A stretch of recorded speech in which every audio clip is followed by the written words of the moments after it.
இது சக்கரவள்ளி கிழங்கு. இந்த சக்கரவள்ளி கிழங்கு உடலுக்கு மிகவும் நல்லது. இந்த சக்கரவள்ளி கிழங்கை சாப்பிடுவதன் மூலம் நமக்கு தேவையான மாவுச்சத்து, புரதச்சத்து கிடைக்கின்றது. இதில் பீட்டா கரோட்டின்ற ஒரு பொருள் இருக்குது. இதில் வந்துட்டு நீங்கள் பெரியவங்கள்லேருந்து சின்ன பசங்க முதல் அனைவரும் சாப்பிடக்கூடிய பொருள். நீரிழிவு நோயாளிகள் கூட இதை பார்த்து பயப்பட வேண்டாம், கண்டிப்பாக சாப்பிடலாம். அளவுக்கு அதிகமாக எடுத்துக்கக்கூடாது, ஆனால் இதை சாப்பிட்டா அவ்வளவும் நல்லது. இதில் நார்ச்சத்து நிறைய இருக்குது. இது ஆன்டி ஆக்சிடெண்ட்டாகவும் செயல்படுது. நம்ம உடம்பில் நம்ம சாப்பிடக்கூடிய சில பொருட்களுடைய நச்சுக்கள் நம்ம உடம்புலேயே தங்கிடுது. அந்த நச்சுக்களை வெளியேற்றவும் இந்த ஆன்டி ஆக்சிடெண்ட் பயன்படுது. அதனால் இதை ஒரு சிலர் சாதம் சாப்பிட்றத தவிர்க்கிறாங்க. அப்படி சாதம் சாப்பிட்றத தவிர்க்கிறவங்க இதை தன்னுடைய உணவில் ஒரு கிழங்கு எடுத்துக்கிட்டால் அவங்களுக்கு தேவையான மாவுச்சத்தும் புரதச்சத்தும் கிடைக்குது.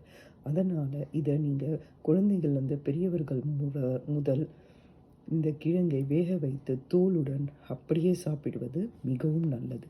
இதனை முதலில் உங்களுக்கு தேவையான அளவில் நறுக்கி கொள்ளவும். பின் இதனை வேக வைத்து சாப்பிடலாம்.